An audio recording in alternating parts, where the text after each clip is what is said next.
जिन्हां नूं कोई नीच करके दुरकारदा है, सतगुर उन्हां नूं खालसे बनाउंदे है। और प्यार वालिओ, सच जानना, वो खालसे इदां दे सिरजदे हन जिहड़े कि मौत हर वेले अपनी तली ते रखते हैं।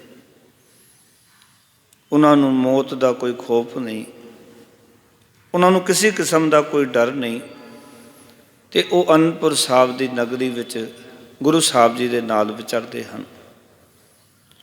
और एक ख्याल करना, जिंदगी के अंदर जदों भी कोई गरीबां का ख्याल रखे, गरीबां की बांह फड़े, गरीबां की मदद करे, तो जिहड़ी सरकारां हुंदियां ने, राजे होंदे ने, ये फिर उन्हां दे खिलाफ हो जाते हैं जिहड़े गरीबां की गल करन। क्योंकि राजियां नूं, महाराजियां नूं जां जिन्हां कोल पदवियां ने, उन्होंने गरीबां की गल बिल्कुल पसंद नहीं आती। भी कोई गरीबां की गल करे, गरीबां की बांह फड़े, गरीबां का साथ दे, ये गल जदों चुभदी है तो गुरु साहब जी के उत्ते बार बार हमले किए जाते हैं। ये प्रसंग कल तुसीं सरवण कर रहे सी। गुरु साहब जी आनंदपुर साहब का किला छड्डदे हैं, और जदों आनंदपुर साहब का किला छड्डदे हैं, सरसा के किनारे ते आके परिवार का विछोड़ा हो जाता है। और कई बारी दास सोचता है, इतनी ठंड, उस ठंड दे विच सरसा का पानी भी ठंडा ठार, उपरों धुंध पै रही है, और आसे पासे कुछ दिखाई नहीं देता। सरसा के पानी के नाल लीड़े भी गिले होए होने ने, तन्नू होर ठंडा किया होएगा। चलो लीड़े भी एक बारी गिले हो जाते, सरसा पार हो गई, जे परिवार दे नाल मुड़ के मिलाप हो जाता तो ये सारियां गल्लां एक पासे रह जानियां सन। ये जिहड़े ठंड के दुख सन ना, पर सब तो वड्डा दुख ये है इस वेले कि सारा परिवार जिहड़ा थे मेरे साहिब का खेरू खेरू हो गया। एक दूजे का अता पता नहीं, एक दूजे की जानकारी नहीं। और उस वक्त दे विच गुरु गोबिंद सिंह महाराज का एक जिहड़ा जत्था है वड्डे साहिबजादा का, और गुरु गोबिंद सिंह महाराज का, वो चमकौर साहब की गढ़ी वाल, वो कल तुसीं सरवण कीता। गुरु गोबिंद सिंह के परिवार का एक पक्ष है, असीं देखते हाँ कि मातावां अते भाई मनी सिंह भी विछड़ जाते हैं, तो गुरु साहब जी के परिवार का तीजा हिस्सा है सत्कारयोग माता गुजरी जी, ते उन्हां दे छोटे दुलारे पोतरे बाबा जोरावर सिंह जी ते बाबा फतेह सिंह जी। और तुसीं वेखो कि माता जी का शरीर भी वृद्ध है और साहिबजादा की उम्र भी घट है। विद्वानां का यह मनना कि ये जिंदगी की दो पड़ा ऐसे ने, दो उम्र ऐसियां हुंदियां ने जदों मनुख नूं ठंड भी बहुत लगती है, बचपन के अंदर अते बुढ़ापे के अंदर। कुछ दिखाई नहीं देता। सरसा पार करन तो बाद साहिबजादा नूं लैके माता जी किनारे किनारे ते जा रहे हैं, और अगे जाके कुंभे मासकी की झुग्गी पैंदी है, जिहड़ा कि ये मल्ला है जात तो। पहला ये कामा करके इत्थे बेड़ी चलांदा सी, ते बाद दे विच इसनूं इस्लाम के दायरे विच लाया गया सी। ते ये कुंभा वासकी जिन्हों असीं कहते हाँ, ये कमरुद्दीन करके इत्थे बेड़ी चलांदा सी सरसा ते, लोकां नूं एक पासे तो दूजे पासे तारदा सी। पर इस दे अंदर धर्म की अणख सी, धर्म की बात सी, अंदर दर्द सी, उन्हां मासूमां दा दर्द सी माता गुजर कौर जी का। उसने बेनती की, अज दी ठंड है, तुसीं किरपा करो कि मैं हाँ तो गरीब पर मेरी झुग्गी दे विच ठहर जाओ, क्योंकि चारे पासे हाहाकार मची हुई है, मुगल सेना तुहाडे पिछे लगी हुई है, इस करके तुसी किरपा करो भी मेरे कोल ठहर जाओ। माता जी उत्थे रुकते हैं, भावें अपने वालों जो रुखा सुखा प्रसाद है वह भी दिंदा है, सेवा करता है, पर ध्यान करना जीवन के अंदर जदों ऐसा वक्त होवे ते उस वेले जीवन नूं टिकाव च रखना बड़ा औखा हुंदा है। फिर आखिरकार परिवार का अज कोई पता नहीं, पुत्र भी कोल नहीं, माता जी दे बड़े पोतरे भी नाल नहीं, गुरु माता जी दियां नूहां दोवें वो भी नाल नहीं हैं। बेअंत सिंह जो हर वेले माता गुजरी जी की सेवा विच ते आग्या च रहिंदे सन, अज वो भी अखां दे सामने नज़र नहीं आउंदे। इत्थे आके एक बेनती की, साहिबजादा ने माता गुजरी जी नूं एक गल दसो कि साडे नाल हर वेले असीं किते जांदे सां ते सिख नाल रहिंदे सन। दादी से बोले अपने सिपाही किधर गए। अपनी दादी जी नूं गुफ्तगू करदे ने, गल्लां करदे ने साहिबजादे कि माता जी एक गल दसो कि साडे नाल जिहड़े सिपाही रहिंदे सन, सिख रहिंदे सन, वो कित्थे चले गए ने। दरिया पार कर हमको छोड़ के राही किधर चले गए। भाव कि दरिया ते असी सरसा पार कर लिया, पर साडे नाल होर भी राही सन, असी होर भी बहुत सारे हम सफ़र सन, पर वो कित्थे चले गए। दरिया नूं पार करके, नदी नूं पार करके, सरसा पार करन तो बाद तड़पा के हाय सूड़ते माही किधर चले गए। भी गुरु गोबिंद सिंह महाराज कित्थे गए, जिन्हां दी सूरत देखण वास्ते जगत लाइनां च लगदा है, जिन्हां दे दीदार वास्ते लोग जिहड़े उड़िका करदे है। साडे ओ पिता गुरु गोबिंद सिंह महाराज किस पासे चले गए। कहंदे तड़फा के हाय सूड़ते माही किधर गए, अब्बा भगा के लश्करे शाही किधर गए। और कि गुरु साहब जी का जो शाही लश्कर पाओ फौजा ने, अब्बा जान जी कित्थे पासे किस पासे चले गए, उसनों दौड़ा के। दादी जी सारी गल्लां सुन रही है।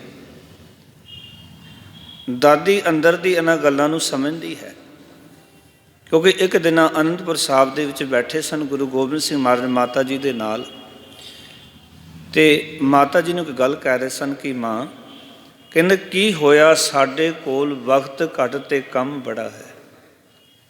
माता भी की होया भी साडे कोल वक्त बड़ा घट है ते कम असी बड़े करने ने।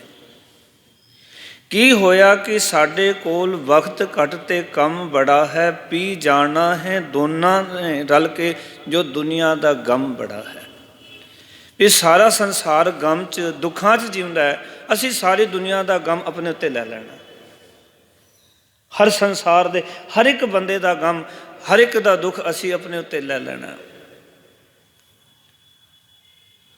की होया साडे कोल वक्त घट ते कम बड़ा है, पी जाना है दोनों ने रल के जो दुनिया का गम बड़ा है। कहंदे तू पति दिता मैं पिता दिता। माँ जदों इस देश नूं लोड़ पई ना, तू अपना पति दे दिता ते मैं अपना पिता तोड़ दिता। तू पति दिता मैं पिता दिता, ते एक वचन मेरे नाल कर, कहंदे तू पोतरे दे मैं पुत वारांगा। समा आएगा कि जदों तू अपने पोतरे, तैनूं जिवें पति तोरिया सी ना, अपने पोतरे भी तैनूं तोड़ने पैणे हैं। वक्त आएगा तू अपने पोतरे दें ते मैं अपने पुत भी इस दुनिया के गम के उत्ते वार देंगा, पर दुनिया का सारा गम अपने उत्ते लै लियांगा। ये गुफ्तगू चल रही सी। अज जदों ये गल्लां हो रही ने ना, तो माता जी बड़े ध्यान नाल गल्लां नूं सुन रहे। भी एक दिन सतगुरु ने आख्या सी कि तुसी पति दिता सी मैं अपना पिता वारिया, तू माँ अपने पोतरे दें मैं अपने पुत्र वार देंगा। अज मन विच वो गल्लां आ रही हैं। और नाल कहंदे ने साहिबजादे, कहंदे भाई भी हमको भूल गए शोके जंग में। भी भरा साडे बाबा अजीत सिंह, बाबा जुझार सिंह, उन्होंने जंग करन दा बड़ा चाव सी। हर वेले तैयार पर तैयार रहंदे सन। ਕਿ ਸ਼ਸਤਰ ਦੇ ਐਡੇ ਧਨੀ ਸਨ। ਵਿਦਵਾਨ ਕਹਿੰਦੇ ਨੇ ਬਾਬਾ ਅਜੀਤ ਸਿੰਘ, ਬਾਬਾ ਜੁਝਾਰ ਸਿੰਘ, ਕਿ ਚੰਗੇ ਚੰਗੇ ਜਰਨੈਲ ਉਹਨਾਂ ਦਾ ਮੁਕਾਬਲਾ ਨਹੀਂ ਸੀ ਕਰ ਸਕਦੇ। ਛੋਟੇ ਸਾਹਿਬਜ਼ਾਦੇ ਗੱਲਾਂ ਕਰਦੇ ਨੇ ਕਿ ਸਾਡੇ ਭਰਾ ਸਾਨੂੰ ਭੁੱਲ ਕੇ, ਔਰ ਜੋ ਜੰਗ ਦੇ ਸ਼ੌਕ ਨੇ ਅੰਦਰ, ਖੁਸ਼ੀ ਦੇ ਅੰਦਰ ਪਤਾ ਨਹੀਂ ਕਿਸ ਪਾਸੇ ਚਲੇ ਗਏ। ਆਪਣਾ ਖਿਆਲ ਤੱਕ ਨਹੀਂ ਜੋ ਕਿ ਤੁਰੰਗ ਮੇ, ਕਹਿੰਦੇ ਆਪਣੇ ਆਪ ਦਾ ਵੀ ਉਹਨਾਂ ਨੂੰ ਖਿਆਲ ਨਹੀਂ ਹੋਣਾ। ਸਾਡੇ ਭਰਾਵਾਂ ਨੂੰ ਆਪਣੇ ਆਪ ਦਾ ਵੀ ਖਿਆਲ ਨਹੀਂ ਹੋਣਾ ਵੀ ਉਹ ਕਿਸ ਪਾਸੇ ਚਲੇ ਗਏ ਨੇ। ਔਰ ਜੰਗ ਦੇ ਅੰਦਰ ਉਹ ਐਡੇ ਧਿਆਨ ਨਾਲ ਤੇ ਬੜੇ ਪਿਆਰ ਨਾਲ ਜੰਗ ਲੜਦੇ ਹੈ, ਔਰ ਉਸ ਦੇ ਵਿੱਚ ਸਭ ਕੁਝ ਭੁੱਲ ਜਾਂਦੇ ਨੇ। ਪਤਾ ਨਹੀਂ ਸਾਡੇ ਭਰਾ ਵੀ ਸਾਨੂੰ ਭੁੱਲ ਕੇ ਚਲੇ ਗਏ। ਹੁਣ ਇੱਥੇ ਜਦੋਂ ਗੱਲਾਂ ਚੱਲਦੀਆਂ ਨੇ ਕੁੰਭੇ ਮਾਸਕੀ ਦੀ ਝੁੱਗੀ ਦੇ ਵਿੱਚ, ਔਰ ਜਦੋਂ ਇੱਥੋਂ ਤੁਰਦੇ ਨੇ ਮਾਤਾ ਜੀ ਘੋੜੇ 'ਤੇ ਸਵਾਰ ਨੇ, ਅੱਗੇ ਬਾਬਾ ਫਤਿਹ ਸਿੰਘ, ਪਿੱਛੇ ਬਾਬਾ ਜ਼ੋਰਾਵਰ ਸਿੰਘ ਜੀ ਬੈਠੇ ਹੋਏ ਨੇ। ਮਾਤਾ ਜੀ ਨੇ ਘੁੱਟ ਕੇ ਬੱਚਿਆਂ ਨੂੰ ਸੀਨੇ ਨਾਲ ਲਾਇਆ, ਜਾ ਰਹੇ ਹਨ। ਰਸਤੇ ਵਿੱਚ ਗੱਲਾਂ ਚੱਲ ਰਹੀਆਂ ਹਨ। ਦਾਦੀ ਜੀ, ਕਿ ਗੱਲ ਤੁਹਾਨੂੰ ਕਹਿ ਦਈਏ, ਸੱਚ ਜਾਣਨਾ, ਕਹਿੰਦੇ ਜਬ ਰਣ ਅਜੀਤ ਜੀਤ ਕੇ, ਕਹਿੰਦੇ ਤਸਰੀਫ ਲਾਏਂਗੇ। ਜਦੋਂ ਕਹਿੰਦੇ ਬਾਬਾ ਅਜੀਤ ਸਿੰਘ ਨੇ ਜੰਗ ਜਿੱਤ ਕੇ ਸਾਡੇ ਕੋਲ ਆਉਣਾ, ਸਾਡੇ ਕੋਲ ਵਾਪਸ ਆਉਣਾ, ਕਹਿੰਦੇ ਅੱਬਾ ਕੇ ਸਾਥ ਜਿਸ ਘੜੀ ਜੁਝਾਰ ਆਏਂਗੇ, ਕਹਿੰਦੇ ਅੱਬਾ ਜਾਨ ਦੇ ਨਾਲ ਜਦੋਂ ਗੁਰੂ ਗੋਬਿੰਦ ਸਿੰਘ ਮਹਾਰਾਜ ਦੇ ਨਾਲ ਸਾਡੇ ਛੋਟੇ ਭਰਾ ਜੁਝਾਰ ਸਿੰਘ ਆਉਣਗੇ, ਕਹਿੰਦੇ ਕਰਕੇ ਗਿੱਲਾ ਹਰ ਇੱਕ ਸੇ ਹਮ ਰੂਠ ਜਾਏਂਗੇ। ਇਹ ਸਾਹਿਬਜ਼ਾਦੇ ਗੱਲਾਂ ਕਰਦੇ ਨੇ, ਔਰ ਦਾਦੀ ਮਾਂ ਗੁਜਰ ਕੌਰ ਇਹ ਸਾਰੀਆਂ ਗੱਲਾਂ ਸੁਣ ਰਹੀ ਹੈ, ਔਰ ਮਨ ਮਨ ਸੋਚ ਰਹੀ ਹੈ ਪਤਾ ਨਹੀਂ ਕਦੀ ਹੁਣ ਮੁੜ ਕੇ ਮਿਲਾਪ ਹੋਣਾ ਵੀ ਹੈ ਕਿ ਨਹੀਂ ਹੋਣਾ। ਪਤਾ ਨਹੀਂ ਇਹ ਪਰਿਵਾਰ ਕਦੀ ਇਕੱਠਾ ਵੀ ਹੋਏਗਾ ਕਿ ਨਹੀਂ ਹੋਏਗਾ। ਪਿਆਰ ਵਾਲੋ, ਸੱਚ ਜਾਣਨਾ, ਜਦੋਂ ਇਹ ਗੱਲਾਂ ਚੱਲ ਰਹੀਆਂ ਨੇ ਔਰ ਕਹਿਣ ਲੱਗੇ, ਕਹਿੰਦੇ ਕਰਕੇ ਗਿੱਲਾ ਹਰ ਇੱਕ ਸੇ ਹਮ रूठ जाएंगे, ਮਾਤਾ ਕਵੀ ਪਿਤਾ ਕਵੀ ਭਾਈ ਮਨਾਏਂਗੇ। ਛੋਟੇ ਸਨ ਨਾ, ਤੇ ਛੋਟੇ ਬੱਚੇ ਜਦੋਂ ਰੁੱਸ ਜਾਂਦੇ ਨੇ ਨਾ, ਤੇ ਕਦੀ ਮਾਂ ਮਨਾਉਂਦੀ ਹੈ, ਕਦੀ ਪਿਓ ਮਨਾਉਂਦਾ, ਕਦੀ ਭਰਾ ਮਨਾਉਂਦੇ ਨੇ, ਕਦੀ ਭੈਣਾਂ ਮੰਗਾਉਂਦੇ, ਕਿਉਂਕਿ ਛੋਟੇ ਨੇ। ਛੋਟੇ ਬੱਚੇ ਆਖਿਰਕਾਰ ਕਈ ਵਾਰੀ ਜੇ ਰੁੱਸ ਜਾਣ ਤੇ ਵੱਡੇ ਉਹਨਾਂ ਨੂੰ ਪਿਆਰ ਨਾਲ ਮਨਾਉਂਦੇ ਹੈ, ਤੇ ਕਿ ਸਾਨੂੰ ਸਾਰੇ ਮਨਾਉਣਗੇ। ਕਹਿੰਦੇ ਹਮ ਕੋ ਗਲੇ ਲਗਾ ਕੇ ਕਹੇਂਗੇ, ਸਾਨੂੰ ਆਖਣਗੇ, ਕਹਿੰਦੇ ਤੁਮ ਮਾਨ ਜਾਓ, ਕਹੇਂਗੇ ਬਾਰ ਬਾਰ, ਸਾਨੂੰ ਗਲੇ ਨਾਲ ਲਾਣਗੇ, ਬਾਰ ਬਾਰ ਆਖਣਗੇ ਮਾਨ ਜਾਓ, ਲੇਕਿਨ ਹਮ ਨਹੀਂ ਮਾਨੇਂਗੇ ਜੀ ਨਿਹਾਰ। ਮਾਤਾ ਜੀ, ਅਸੀਂ ਉਹਨਾਂ ਦੀ ਕਿਸੇ ਦੀ ਗੱਲ ਨੂੰ ਨਹੀਂ ਮੰਨਣਾ, ਭਾਵੇਂ ਪਿਤਾ ਜੀ ਕਹਿਣਗੇ, ਮਾਤਾ ਜੀ ਕਹਿਣਗੇ, ਭਰਾ ਕਹਿਣਗੇ, ਅਸੀਂ ਰੁੱਸ ਜਾਵਾਂਗੇ ਉਹਨਾਂ ਦੇ ਨਾਲ, ਪਰ ਉਹਨਾਂ ਨਾਲ ਅਸੀਂ ਬੋਲਾਂਗੇ ਨਹੀਂ, ਅਸੀਂ ਕੋਈ ਗੱਲ ਨਹੀਂ ਕਰਾਂਗੇ। ਪਿਆਰ ਵਾਲੇ, ਸੱਚ ਜਾਣਨਾ, ਇਹ ਗੱਲ ਮਾਂ ਗੁਜਰੀ ਜਾਣਦੀ ਹੈ ਕਿ ਇਸ ਵੇਲੇ ਉਸਦੇ ਦਿਲ ਵਿੱਚ ਕੀ ਬੀਤ ਰਹੀ ਹੈ। ਇਹ ਗੱਲਾਂ ਕਰਦੇ ਕਰਦੇ ਘੋੜੇ ਤੋਂ ਅਸਵਾਰ ਹੋ ਕੇ ਗੰਗਾ ਰਾਮ, ਜੋ ਸਤਿਗੁਰੂ ਜੀ ਦੇ ਰਸੋਈ ਦੇ ਵਿੱਚ ਲੰਗਰਾਂ ਵਿੱਚ ਸੇਵਾ ਕਰਦਾ ਸੀ ਰਸੋਈਏ ਦੀ, ਤੇ ਇਹ ਮਿਲ ਪਿਆ ਤੇ ਇਹ ਆਪਣੇ ਘਰ ਲੈ ਗਿਆ। ਉਹ ਜਦੋਂ ਇਹ ਆਪਣੇ ਘਰ ਲੈ ਕੇ ਗਿਆ, ਮਾਤਾ ਜੀ ਨੂੰ ਆਪਣੇ ਘਰ ਦੇ ਵਿੱਚ ਰੱਖਿਆ। ਧਿਆਨ ਦੇਣਾ, ਸਾਹਿਬਜ਼ਾਦੇ ਸੋ ਜਾਂਦੇ ਹਨ। ਬਾਬਾ ਜੁਝਾਰ ਸਿੰਘ, ਬਾਬਾ ਫਤਿਹ ਸਿੰਘ ਜੀ, ਪਰ ਮਾਤਾ ਗੁਜਰ ਕੌਰ ਜੀ ਨੂੰ ਉਸ ਰਾਤ ਨੀਂਦ ਨਹੀਂ ਆਉਂਦੀ। ਡੁੱਬੇ ਹੋਏ ਨੇ ਖਿਆਲਾਂ ਦੇ ਵਿੱਚ, ਸਿੰਘਾਂ ਦੀ ਯਾਦਾਂ ਵਿੱਚ, ਗੁਰਸਿੱਖਾਂ ਦੇ ਉਹਨਾਂ ਕੀਤੇ ਹੋਏ ਵੱਡੇ ਵੱਡੇ ਕਾਰਨਾਮੇ, ਗੁਰੂ ਗੋਬਿੰਦ ਸਿੰਘ ਮਹਾਰਾਜ ਜੀ ਦਾ, ਸਾਹਿਬਜ਼ਾਦਾ ਦਾ, ਮਾਤਾ ਸੁੰਦਰ ਜੀ ਤੇ ਮਾਤਾ ਸਾਹਿਬ ਕੌਰ ਜੀ, ਇਹਨਾਂ ਸਭ ਦੇ ਖਿਆਲ ਮਨ ਵਿੱਚ ਆ ਰਹੇ ਹਨ। ਪਤਾ ਨਹੀਂ ਕਿਸ ਘੜੀ ਕਿਵੇਂ ਹੋਣਗੇ, ਕਿੱਦਾਂ ਹੋਣਗੇ, ਉਹਨਾਂ ਦੇ ਉੱਤੇ ਕੀ ਵਰਤ ਰਹੀ ਹੋਏਗੀ, ਕੀ ਬੀਤ ਰਹੀ ਹੋਏਗੀ, ਹੋਣਗੇ ਵੀ ਕਿ ਨਹੀਂ ਹੋਣਗੇ।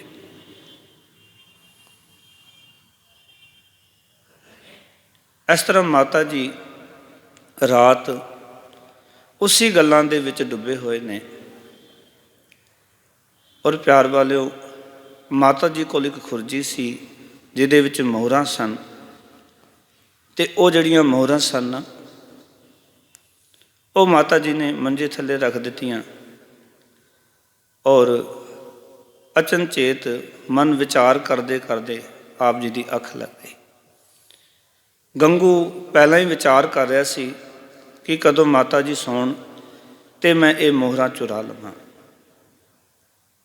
ਉਹ ਮਾਤਾ ਜੀ ਨੂੰ ਇਸ ਕਰਕੇ ਨਹੀਂ ਲੈ ਗਿਆ ਸੀ ਵੀ ਮਾਤਾ ਜੀ ਨੂੰ ਉਹ ਪਿਆਰ ਕਰਦਾ ਸੀ, ਸਾਹਿਬਜ਼ਾਦਾ ਨੂੰ ਪਿਆਰ ਕਰਦਾ ਸੀ ਜਾਂ ਗੁਰੂ ਘਰ ਨੂੰ ਪਿਆਰ ਕਰਦਾ ਸੀ, ਕਿਉਂਕਿ ਉਹ ਤਾਂ ਗੁਰੂ ਘਰ ਦਾ ਨਮਕ ਹਰਾਮ ਸੀ।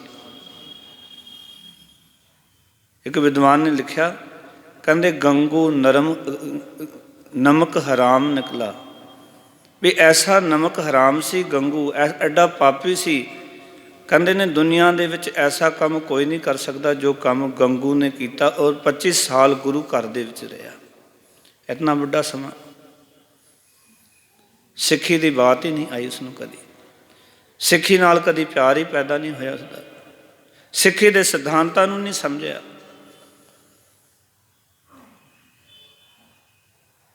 ਹੁਣ ਇਸ ਨੇ ਉਹ ਜਦੋਂ ਮੋਹਰਾਂ ਦੀ ਖੁਰਜੀ ਜਿਹੜੀ ਸੀ ਉਹ ਚੋਰੀ ਕਰ ਲਈ।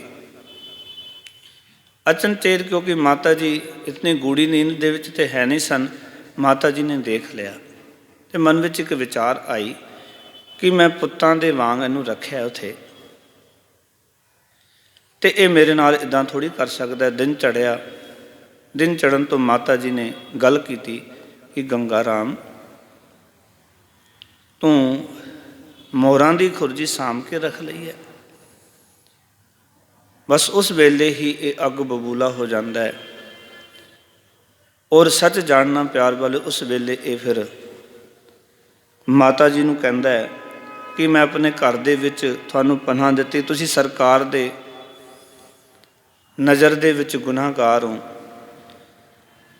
ਔਰ ਮੈਂ ਤੁਹਾਨੂੰ ਆਪਣੇ ਘਰ ਦੇ ਵਿੱਚ ਰੱਖਿਆ ਔਰ ਤੁਸੀਂ ਮੈਨੂੰ ਇਹ ਇੰਜਾਮ ਦਿੱਤਾ ਕਿ ਤੁਸੀਂ ਮੈਨੂੰ ਚੋਰ ਆਖਿਆ। ਇਹਨੇ ਰੌਲਾ ਪਾਉਣਾ ਸ਼ੁਰੂ ਕਰ ਦਿੱਤਾ। ਮਾਤਾ ਜੀ ਨੇ ਬੜਾ ਸਮਝਾਇਆ ਵੀ ਇਹ ਕੰਮ ਤੂੰ ਨਾ ਕਰ, ਪਰ ਇਸ ਦੇ ਮਨ ਵਿੱਚ ਇਹ ਖਿਆਲ ਚੱਲ ਰਿਹਾ ਸੀ ਨਾਲ ਹੁਣ ਮੋਹਰਾਂ ਮਿਲ ਗਈਆਂ ਨੇ ਤੇ ਹੁਣ ਸਰਕਾਰ ਨੂੰ ਵੀ ਦੱਸ ਦਿੰਦਾ ਹਾਂ ਤਾਂ ਕਿ ਉੱਧਰੋਂ ਵੀ ਮੈਨੂੰ ਚੋਖਾ ਇਨਾਮ ਪ੍ਰਾਪਤ ਹੋਵੇਗਾ। ਕਿਉਂਕਿ ਸੂਬੇ ਸਰਹੰਦ ਨੇ ਚਾਰੇ ਪਾਸੇ ਇਹ ਗੱਲ ਢੰਡੋਰਾ ਪਟਵਾਇਆ ਸੀ ਵੀ ਜਿਹੜਾ ਵੀ ਗੁਰੂ ਪਰਿਵਾਰ ਦੀ ਕੋਈ ਸੂਝ ਦੇਗਾ, ਉਹਨਾਂ ਦੇ ਬਾਰੇ ਦੱਸੇਗਾ, ਉਹਨੂੰ ਚੰਗਾ ਇਨਾਮ ਦਿੱਤਾ ਜਾਏਗਾ। ਜਿਹੜਾ ਉਹਨਾਂ ਨੂੰ ਆਪਣੇ ਸ਼ਰਨ 'ਚ ਰੱਖੇਗਾ ਤੇ ਉਹਨਾਂ ਦੇ ਪਰਿਵਾਰ ਨੂੰ ਕੋਲੂ ਵਿੱਚ ਪੀੜ ਦਿੱਤਾ ਜਾਏਗਾ। ਆਓ ਕਿ ਨਗਰ ਨਗਰ ਦੇ ਅੰਦਰ ਢੰਡੋਰੇ ਪਿਟ ਰਹੇ ਸਨ। ਇਸ ਗੱਲ ਦੀ ਲੋਕਾਂ ਦੇ ਕੰਨਾਂ ਵਿੱਚ ਆਵਾਜ਼ ਪੈ ਰਹੀ ਸੀ ਕਿ ਜਿਹੜਾ ਵੀ ਗੁਰੂ ਪਰਿਵਾਰ ਨੂੰ ਆਪਣੇ ਸ਼ਰਨ 'ਚ ਰੱਖੇਗਾ, ਆਪਣੇ ਘਰ 'ਚ ਰੱਖੇਗਾ, ਉਹਨਾਂ ਨੂੰ ਪਨਾਹ ਦੇਵੇਗਾ, ਉਹਨਾਂ ਨੂੰ ਤਸੀਹੇ ਦਿੱਤੇ ਜਾਣਗੇ ਔਰ ਜਿਹੜਾ ਉਹਨਾਂ ਦੇ ਬਾਰੇ ਸੂਹ ਦੇਵੇਗਾ, ਖਬਰ ਦੇਵੇਗਾ, ਉਹਨਾਂ ਨੂੰ ਚੰਗੇ ਇਨਾਮ ਦਿੱਤੇ ਜਾਣਗੇ। ਤੇ ਇਸਨੇ ਸੋਚਿਆ ਵੀ ਹੁਣ ਕੰਮ ਠੀਕ ਹੈ, ਇੱਧਰੋਂ ਵੀ ਮੋਹਰਾਂ ਮਿਲ ਗਈਆਂ, ਹੁਣ ਸਰਕਾਰ ਕੋਲ ਵੀ ਮੋਹਰਾਂ ਲੈ ਲੈਂਦੇ ਹਾਂ। ਬਹੁਤ ਰੋਕਣ ਤੋਂ ਬਾਅਦ ਵੀ ਗੰਗੂ ਜਿਹੜਾ ਹੈ ਉੱਥੇ ਨਗਰ ਦੇ ਠਾਣ ਕੋਲ ਚਲਾ ਗਿਆ, ਜੋ ਨਗਰ ਦਾ ਸਰਪੰਚ ਸੀ। ਉਸਦੇ ਕੋਲ ਜਾ ਕੇ ਦੱਸਿਆ ਕਿ ਗੁਰੂ ਸਾਹਿਬ ਜੀ ਦਾ ਪਰਿਵਾਰ, ਉਹਨਾਂ ਦੀ ਮਾਤਾ ਔਰ ਉਹਨਾਂ ਦੇ 2 ਸਾਹਿਬਜ਼ਾਦੇ ਮੇਰੇ ਘਰ ਵਿੱਚ ਨੇ। ਉਸ ਵੇਲੇ ਹੀ ਨਗਰ ਦੇ ਮੁਖੀ ਨੇ ਆਪਣੇ ਸਿਪਾਹੀ ਉੱਥੇ ਲਾ ਦਿੱਤੇ, ਪਾਓ ਆਪਣੇ ਨੌਕਰ ਪਹਿਰੇ 'ਤੇ ਲਾ ਦਿੱਤੇ ਤੇ ਉਹ ਗੰਗੂ ਦੇ ਨਾਲ ਮੋਰਿੰਡੇ ਠਾਣੇ ਚਲਾ ਗਿਆ ਔਰ ਉੱਥੇ ਜਾ ਕੇ ਪਿਆਰ ਵਾਲੋ ਸੱਚ ਜਾਣਨਾ ਇਹ ਖਬਰ ਦਿੱਤੀ ਕਿ ਗੁਰੂ ਗੋਬਿੰਦ ਸਿੰਘ ਮਹਾਰਾਜ ਦੇ ਛੋਟੇ ਸਾਹਿਬਜ਼ਾਦੇ ਅਤੇ ਮਾਤਾ ਜੀ ਨੂੰ ਅਸੀਂ ਗੰਗੂ ਦੇ ਘਰ ਦੇ ਵਿੱਚ ਰੋਕਿਆ ਹੋਇਆ ਹੈ।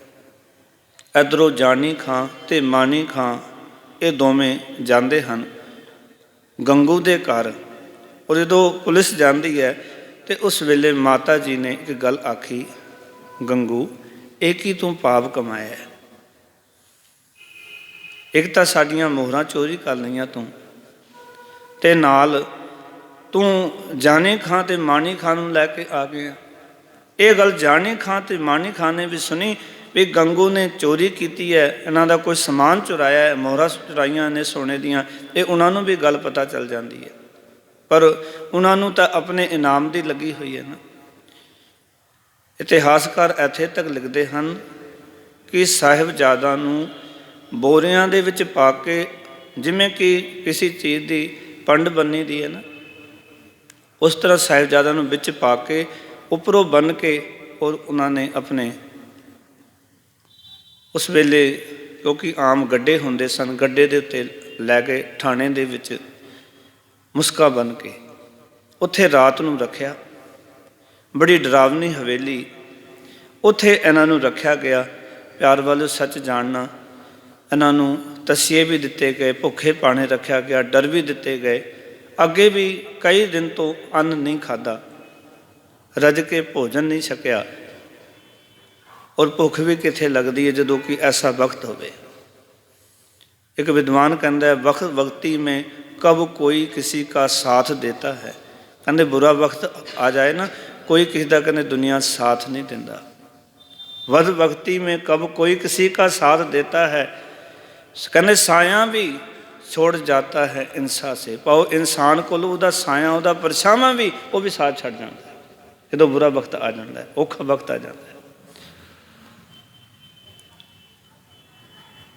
उस वेले प्यार वालों सच जानना, साहिबजादियां नूं उत्थे रखिया जाता है। अगले दिन खबर दी जाती है संत सूबेदार वजीर खान नूं कि गुरु गोबिंद सिंह महाराज के माता ते उन्हां दे 2 साहिबजादे असीं फड़ लए हैं, गिरफ्तार कर लए हैं, और उत्थे पहुँचाया जाता है। उस दिन रात नूं उत्थे ठंडे बुरज च रखिया जाता है। उस वेले सरंद जिहड़ा है ना,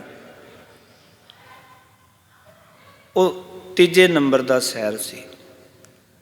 आओ कि उस वेले देश के अंदर जुलम के 3 टिकाने सन, एक लाहौर, एक दिल्ली, एक सरंद। प्यार वालों सच जानना, गुरु नानक के घर ने 3 टिकाणों को खत्म करने वास्ते अपनियां सादतां दित्तियां। लाहौर जिहड़ा जुलम का घर सी, गुरु अर्जन देव जी महाराज ने जाके अपनी सादत दी। देगां च उबाले खाधे, तत्ती तवी ते बैठे, गर्म रेत सीस विच पाई गई, और गुरु साहब जी ने शांति नाल सादत दे दी ताकि ये जुलम का टिकाणा मुक सके। दिल्ली जुलम का टिकाणा सी, दिल्ली तो जुलम किया जाता सी क्योंकि उस वेले 3 तखत सन। इत्थे गुरु तेग बहादुर महाराज ने अपने ਸਿੰਘਾਂ ਦੇ नाल भाई मती दास, भाई सती दास, भाई दयाला जी के नाल गुरु तेग बहादुर महाराज ने शांति के नाल कुर्बानी दे दी। 3जा टिकाणा सी सरंद। इस करके पुरातन समय में गुरु के सिख इस नूं गुरु मारी सरंद कहते सन।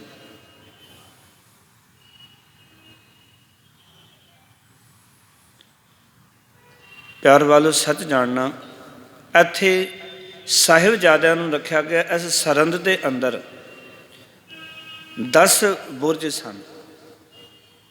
उन्हां विचों एक का नाम सी ठंडा बुरज, इहनूं सरद बुरज भी कहा जाता सी। सरद बुरज इस करके कहा जाता सी कि इस बुरज की जो उचाई सी 140 फुट सी। तुसीं किते विचार करो कि गुरुद्वारा ये 40-50 फुट 60 फुट उच्चा होना है, इसकी उचाई कितनी लगती है, तो 140 फुट कितना उच्चा होएगा।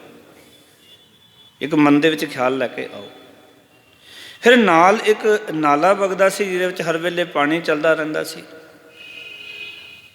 वजीर खान गर्मियां दे विच जेठ हाड़ दे विच इत्थे रहा करदा सी।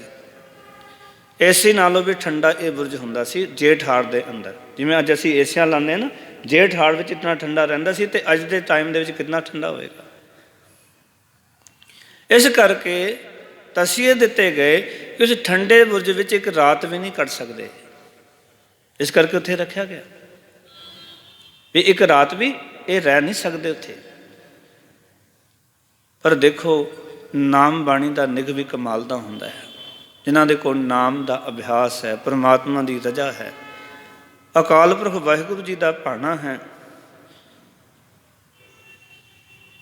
क्योंकि माता जी को नाम है, साहिबजादा को नाम है, माता जी ने उत्थे रखा गया। और उत्थे प्यार वालियों माता जी ने, क्योंकि कपड़ा थले कोई नहीं, दूरों लंबी हवा चलती है, शरीर नूं ठारदी है, माता जी ने दोवें साहिबजादा नूं दोनों बुकलों में लैके अपने साथी नाल ला के घुट के रखे।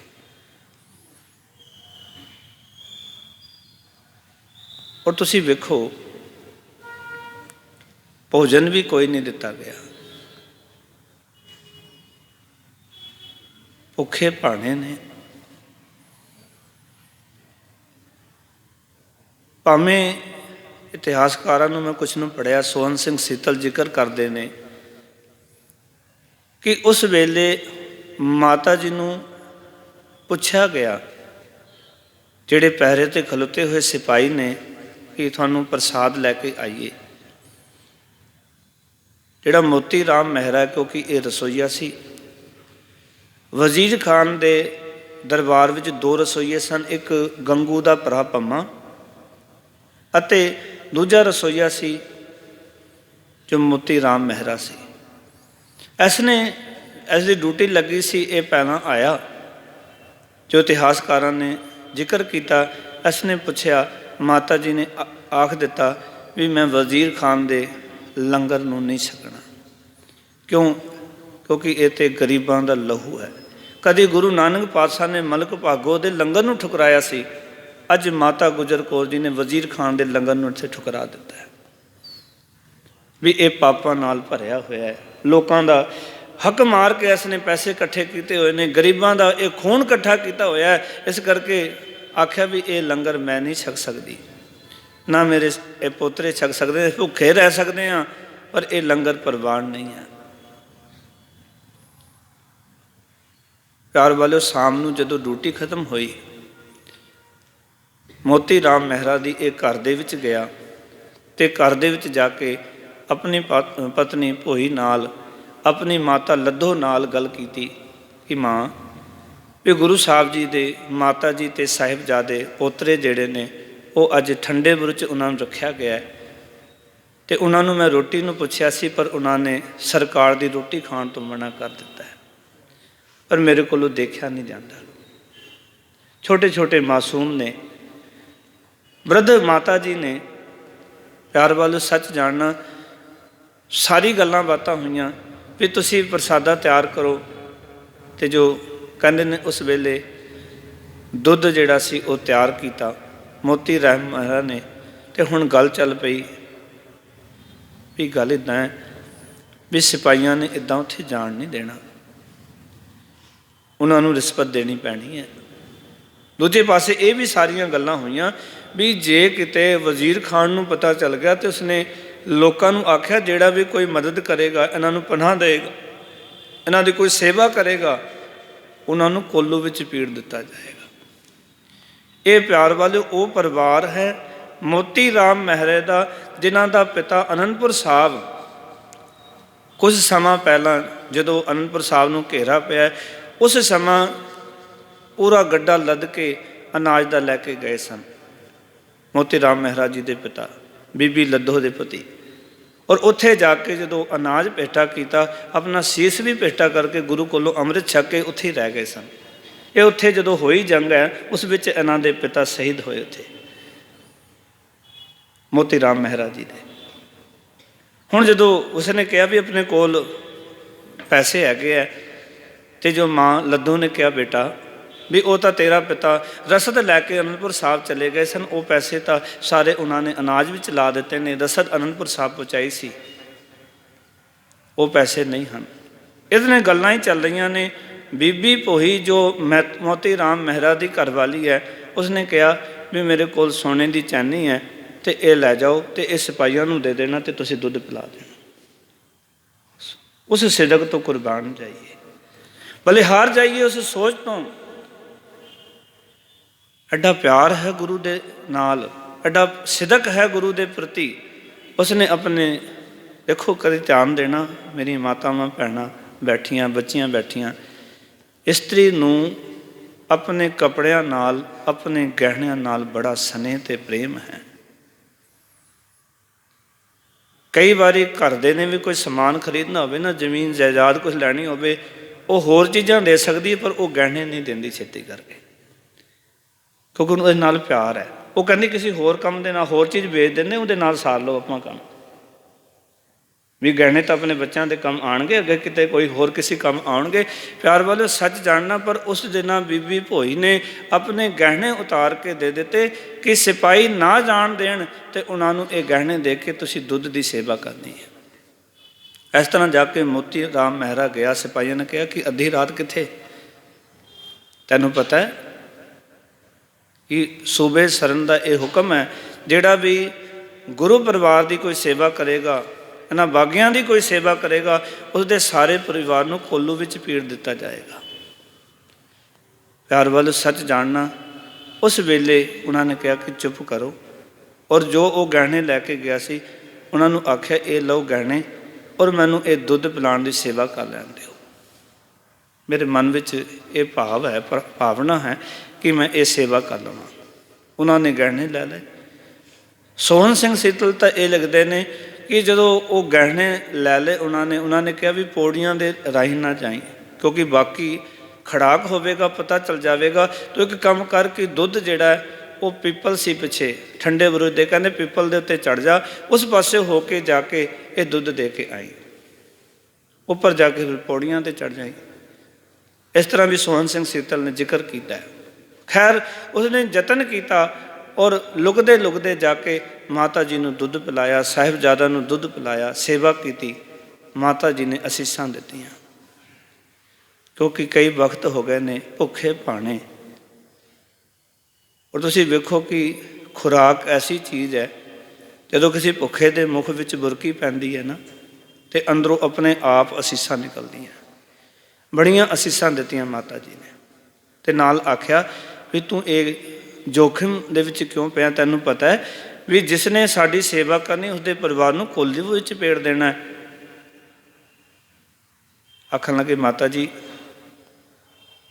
ਇਹ ਕੋਈ ਮੈਨੂੰ ਪਰਵਾਹ ਨਹੀਂ ਕਿ ਮੇਰਾ ਪਿਤਾ ਅਨੰਦਪੁਰ ਸਾਹਿਬ ਸ਼ਹੀਦ ਹੋ ਗਿਆ, ਤੇ ਜੇ ਇਹ ਮੈਨੂੰ ਕੋਲੂ ਵਿੱਚ ਵੀ ਪੀੜ ਦੇਣਗੇ ਉਹ ਵੀ ਮੈਨੂੰ ਪ੍ਰਵਾਨ ਹੈ। ਪਰ ਮਾਤਾ ਜੀ ਮੈਂ ਤੁਹਾਡੀ ਸੇਵਾ ਕਰਨਾ ਚਾਹੁੰਦਾ, ਮੈਨੂੰ ਸੇਵਾ ਕਰ ਲੈਣ ਦਿਓ। ਪਹਿਲੀ ਰਾਤ ਸੇਵਾ ਕੀਤੀ ਇਸਨੇ। ਸਵੇਰ ਹੋਈ ਹੈ, ਸਿਪਾਹੀ ਆਏ ਨੇ, ਤੇ ਸਿਪਾਹੀ ਨੇ ਆ ਕੇ ਕਿਹਾ ਕਿ ਸਾਹਿਬਜ਼ਾਦਾ ਨੂੰ ਵਜ਼ੀਰ ਖਾਨ ਦੀ ਕਚਹਿਰੀ ਵਿੱਚ ਲੈ ਕੇ ਜਾਣਾ, ਕਚਹਿਰੀ ਲੱਗ ਗਈ ਹੈ। ਮਾਤਾ ਜੀ ਨੇ ਸਾਹਿਬਜ਼ਾਦਿਆਂ ਨੂੰ ਭੇਜਿਆ ਹੈ, ਤੇ ਉਹਨਾਂ ਨੇ ਜਾ ਕੇ ਵਜ਼ੀਰ ਖਾਨ ਦੀ ਕਚਹਿਰੀ ਵਿੱਚ ਗਰਜ ਕੇ ਫਤਿਹ ਬੁਲਾਈ। ਵਾਹਿਗੁਰੂ ਜੀ ਕਾ ਖਾਲਸਾ, ਵਾਹਿਗੁਰੂ ਜੀ ਕੀ ਫਤਿਹ। ਐਡੀ ਉੱਚੀ ਫਤਿਹ ਬੁਲਾਈ ਪਿਆਰ ਵਾਲਿਓ ਕਿ ਸਾਰੀ ਕਚਹਿਰੀ ਗੂੰਜ ਉੱਠੀ, ਔਰ ਜਿਹੜੇ ਕੱਚੇ ਦਿਲ ਦੇ ਬੈਠੇ ਸਨ ਉਹਨਾਂ ਦੇ ਦਿਲ ਕੰਬਣੇ ਸ਼ੁਰੂ ਹੋ ਗਏ। ਤੇ ਉਸ ਵੇਲੇ ਹੀ ਸੁੱਚਾ ਨੰਦ, ਕਿਉਂਕਿ ਉਹਦਾ ਦੀਵਾਨ ਸੀ ਵਜ਼ੀਰ ਖਾਨ ਦਾ, ਉਹਨੇ ਕਿਹਾ ਇਹ ਤੇਰੇ ਪਿਓ ਦੀ, ਤੁਹਾਡੇ ਪਿਓ ਦੀ ਕਚਹਿਰੀ ਅਨੰਦਪੁਰ ਸਾਹਿਬ ਨਹੀਂ, ਇਹ ਵਜ਼ੀਦੇ ਦੀ ਕਚਹਿਰੀ ਹੈ, ਇੱਥੇ ਝੁਕ ਕੇ ਸਲਾਮ ਕਰੋ। ਉਹ ਕਹਿੰਦਾ ਅਸੀਂ ਸਲਾਮ ਕੇਵਲ ਖੁਦਾ ਨੂੰ ਕਰਦੇ ਹਾਂ, ਅਸੀਂ ਇਹਨਾਂ ਲੋਕਾਂ ਨੂੰ ਨਹੀਂ ਕਰਦੇ, ਜ਼ਾਲਮਾਂ ਨੂੰ। ਉੱਥੇ ਗੱਲਾਂ ਬਾਤਾਂ ਹੋਈਆਂ। ਸਾਹਿਬਜ਼ਾਦਾ ਨੂੰ